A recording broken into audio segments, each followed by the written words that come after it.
Personas con respecto a las cuales se producen los efectos de los actos jurídicos. Primero, efectos de los actos jurídicos entre las partes. La regla general limita la producción de efectos a las partes que celebraron el acto. Por eso es lógico que puedan determinar el contenido y alcance del acto jurídico, sustituirlo por otro o dejarlo sin efecto. La revocación de un acto jurídico requiere: 1. Emanar del autor o de las partes. 2. Cumplir con las mismas formalidades y requisitos del acto jurídico que se invoca. Segundo, efectos de los actos jurídicos respecto de terceros. Excepcionalmente, el acto jurídico puede producir efectos respecto de terceros. Se distingue: 1. Actos jurídicos unilaterales. Cuando el acto jurídico está destinado a crear, modificar o extinguir una relación jurídica, sus efectos no existen por regla general radicarse exclusivamente en la persona del autor, siendo necesario que alcancen a terceros. Se crea así una relación entre el autor y el destinatario de los efectos. Segundo, actos jurídicos bilaterales. Estipulación en favor del otro, artículo 1449, son parte del estipulante y el obligado, sin que tenga la calidad de tal el tercero beneficiado, que está llamado a tomar la calidad de acreedor, si es realmente una excepción al efecto relativo de los actos. Promesa de hecho ajeno, artículo 1450, son partes el promitente del hecho ajeno y el beneficiario, sin que tenga calidad de tal el tercero, que está llamado a tomar la calidad de deudor. No es realmente una excepción al efecto relativo de los actos, porque mientras no medie ratificación del tercero, el acto le es inoponible. Novación entre el acreedor y uno de los deudores solidarios. Artículo 1645. Libera a los codeudores que no han sido partes de la novación. Terceros a quienes pueden afectar los actos jurídicos. 1. Terceros absolutos. Aquellos para quienes el acto jurídico es indiferente, no los afecta. 2. Efectos relativos. Aquellos para quienes el acto jurídico presenta un indudable interés o relevancia por el beneficio o gravamen que pudiera ocasionar para ellos. Son terceros relativos, en tres casos. 1. Los herederos, sucesores o causahabitantes a título universal. En estricto rigor, son terceros en relación con los actos jurídicos que realizó el causante, pero como consecuencia de dichos actos, pueden beneficiarse o perjudicarse, aunque el beneficio o perjuicio solo se hace presente una vez producida la apertura de la sucesión, tomando en ese momento la calidad de parte. Sin embargo, los herederos representan al causante y son los continuadores de su personalidad, por lo que no cabe jurídicamente atribuirle la calidad de terceros. Ellos asumen jurídicamente la calidad de parte en los actos o contratos que celebró el causante. 2. Sucesores o causahabitantes a título singular. Título singular. Se van a ver afectados por los actos o contratos realizados por su antecesor y que tengan por objeto la cosa o relación jurídica determinada adquirida en él. Y 3. Los acreedores de las partes. Los acreedores de las partes, pese a su clara calidad de terceros, pueden quedar afectados por los actos que éstas realizan. Capítulo 7. Ineficacia de los actos jurídicos. Conceptos generales. No existe el principio general de que toda disconformidad del acto con el ordenamiento jurídico se sanciona con la ineficacia de aquel. Cuando el ordenamiento reacciona en contra del acto y no en contra de la persona o personas que lo celebraron, lo sanciona con ineficacia. El acto jurídico es ineficaz cuando no produce efecto alguno, o cuando sus efectos se producen de modo efímero o caduco. La ineficacia se puede definir como la reacción del ordenamiento jurídico que incide sobre la producción de los efectos del acto, eliminándolos o reduciéndolos. Al mismo sentido, señala Díez Picasso, la idea de ineficacia del contrato representa la contrapartida de eficacia. Así como al hablar de la eficacia aludíamos a la producción de unas determinadas consecuencias, a la creación de un deber de observancia del contrato y de una vinculación a lo establecido, así como la proyección del contrato respecto de o sobre una situación jurídica anterior. Cuando hablamos de ineficacia aludimos a la falta de producción de consecuencias, o cuando menos de aquellas consecuencias que normalmente deberían haberse producido y que puedan ser razonablemente esperadas en virtud de la celebración del contrato. 2. Clases de o especies de ineficacia. La ineficacia puede provenir de: primero, una circunstancia intrínseca al acto jurídico, como puede ser la omisión de un requisito esencial para la existencia de un acto jurídico. Esta ineficacia se llama inexistencia e impide que el acto nazca a la vía del derecho y produzca efectos. Segundo, la omisión de un requisito esencial para la validez del acto jurídico. Esta ineficacia se llama nulidad. El acto produce todos sus efectos que le son propios hasta que se declare judicialmente la nulidad. Así como dos, de una circunstancia extrínseca al acto jurídico. Ya hablamos de las circunstancias intrínsecas, ahora lo que viene como elementos externos. El acto nace plenamente válido, pero por circunstancias coetáneas o posteriores a la celebración del acto, se le priva sus efectos.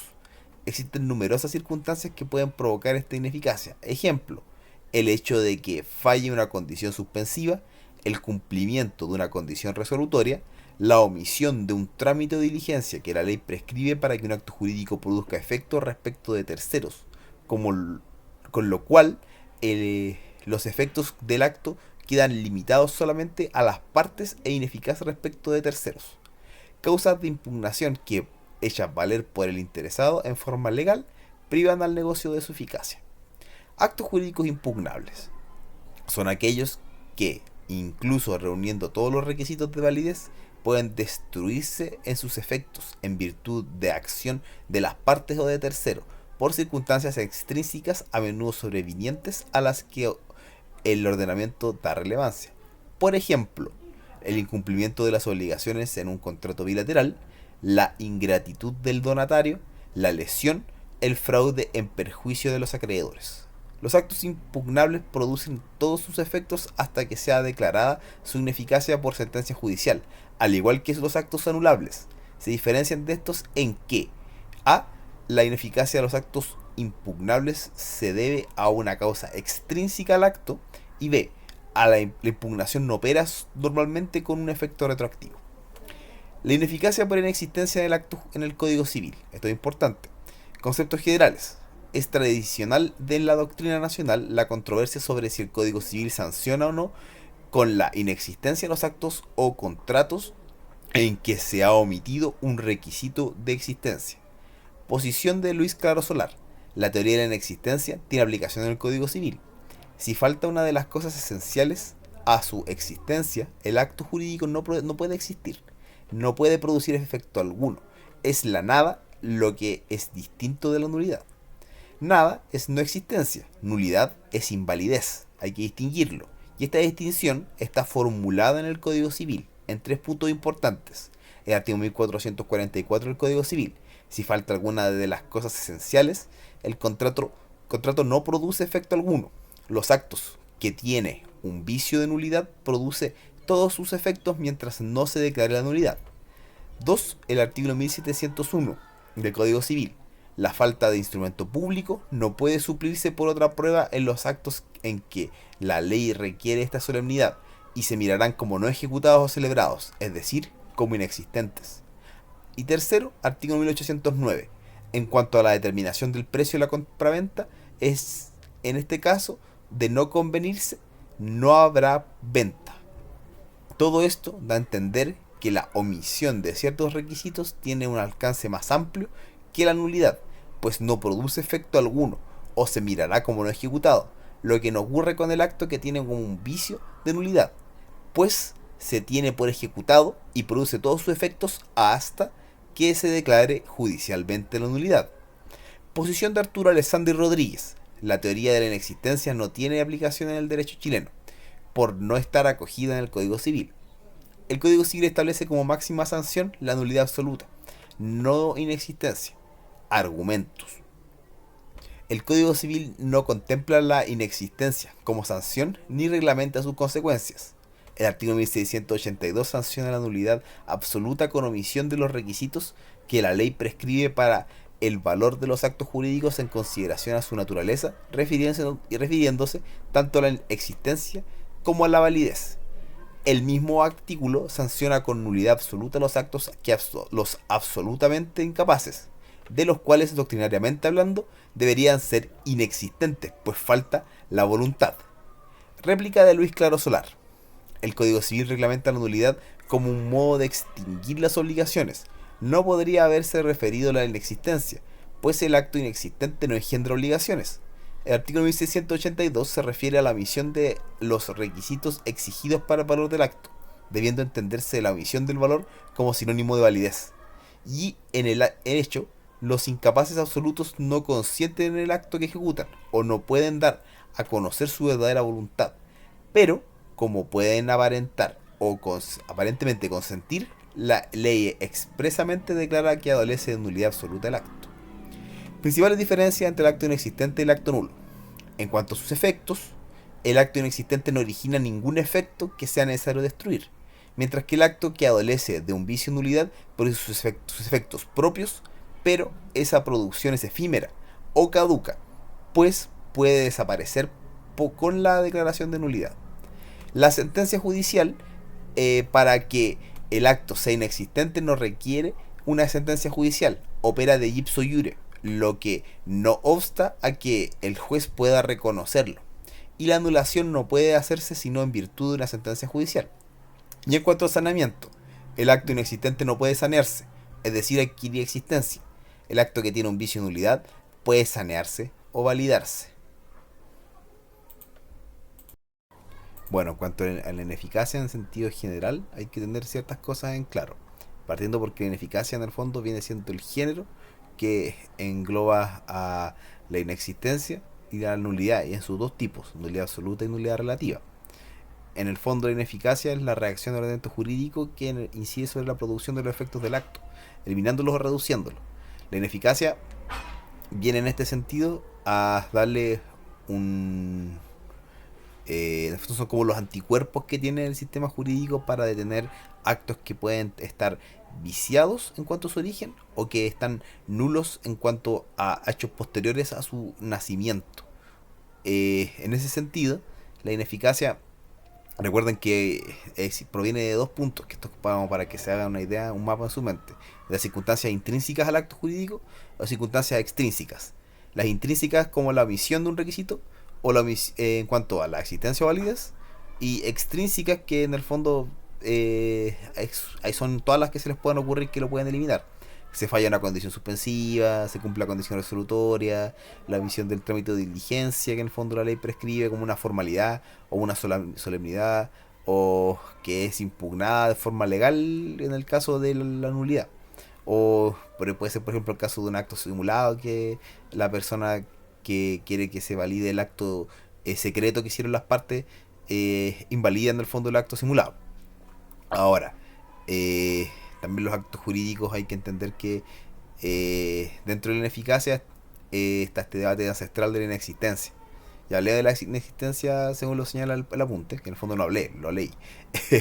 La ineficacia por inexistencia es un tema complicado para los estudiantes de Derecho, porque en la práctica, a mí cuando yo estudié en el pregrado hace un chillón de años, no me hizo sentido. No me hizo sentido porque en el fondo el sistema jurídico ya soluciona el problema, po. Ya te hiciste la nulidad absoluta. Y yo, en opinión personal, debería cerrarse el debate ahí, y esto en el fondo es una dificultad agregada, una esfera de dificultad agregada dada por la doctrina para la formación de los estudiantes de Derecho. Pero el debate es interesante. O sea, si nos vamos a que este debate ancestral ya se zanjó en los años 20, porque en los años 20, claro, Solari, Alessandro y Rodríguez debaten en el fondo este derecho, que es un debate súper elegante, súper puntual, con elementos de derecho que vamos a ver a futuro. Por ejemplo, cuando el artículo 1444 ya lo vimos, ya que es el de los efectos del acto jurídico, o el 1701 que lo vamos a ver en materia de prueba, en términos probatorios, o también se vuelve a repetir en derecho procesal eh, en los recursos. Es una de las leyes de la prueba para la casación. O sea, está dentro de esa materia. Y ahí también hay otro debate doctrinario más en cuanto a la Corte Suprema, así que se estima como una ley de la prueba o no. Pero no estamos desviando. Lo importante es que entiendan que las diferencias, se aprendan las diferencias del acto inexistencia y del acto nulo, los efectos, la sentencia y el saneamiento, porque con eso ya están al otro lado. Si lo importante es que puedan explicar que el acto inexistente viene haciendo un acto que no produce efecto alguno, que no nace a la vía del derecho porque le falta un requisito de existencia. No confunden los requisitos de existencia con los de validez o en general no lo pongan dentro del mismo continente porque se parecen mucho. Recuerden repasar los videos anteriores y eso. Este es un video un poquito más breve, que quise dejarlo aparte de la nulidad porque normalmente se enseñan juntos y uno se termina tropezando mentalmente, al menos yo, y es más práctico para fines de video. Eso, espero verlos pronto, que con esto terminamos con la nulidad absoluta y relativa. Y también vamos a ver un poco de la inoponibilidad y las otras formas de ponerle término a un acto jurídico.